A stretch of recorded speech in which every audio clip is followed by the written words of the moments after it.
Brought to you by KR Mangalam University. We provide you the platform to turn your dreams into reality. Give wings to your aspirations with KR Mangalam University.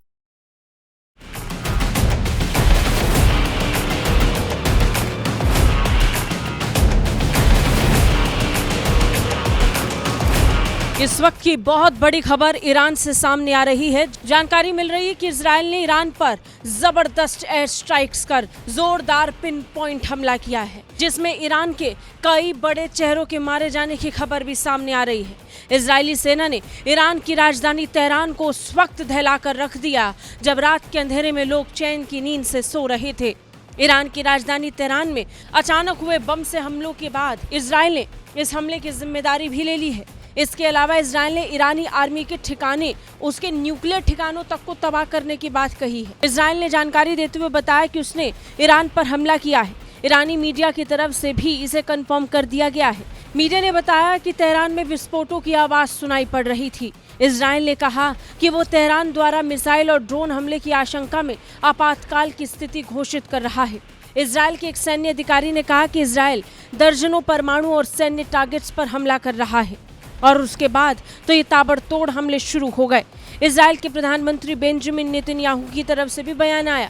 उन्होंने कहा कि Israel ने Iran के लिए परमाणु बम बना रहे वैज्ञानिकों पर भी हमला किया है। यानी इन पिन पॉइंट टारगेट्स के जद में ईरान में रहने वाले कुछ बड़े चेहरे आए हैं। प्रधानमंत्री नेतन्याहू ने कहा कि हमने नतांज में ईरान के मुख्य न्यूक्लियर प्लांट को भी निशाना बनाया है। हमने ईरानी बम बनाने पर काम कर रहे प्रमुख ईरानी परमाणु वैज्ञानिकों को निशाना बनाया है और हमने ईरानी बैलिस्टिक मिसाइल कार्यक्रम के केंद्र पर भी हमला किया है।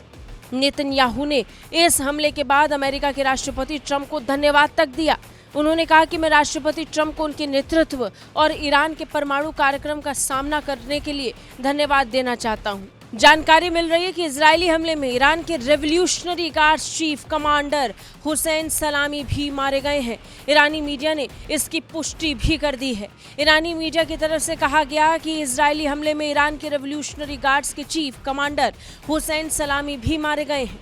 एक बड़े चेहरे के नाम का सामने आना अपने आप में बता रहा है कि इजराइल ने कैसे पूरी तरीके से पूरी प्लानिंग के साथ ईरान के न्यूक्लियर प्रोग्राम को ध्वस्त करने के लिए उसके खिलाफ ये स्ट्राइक की है।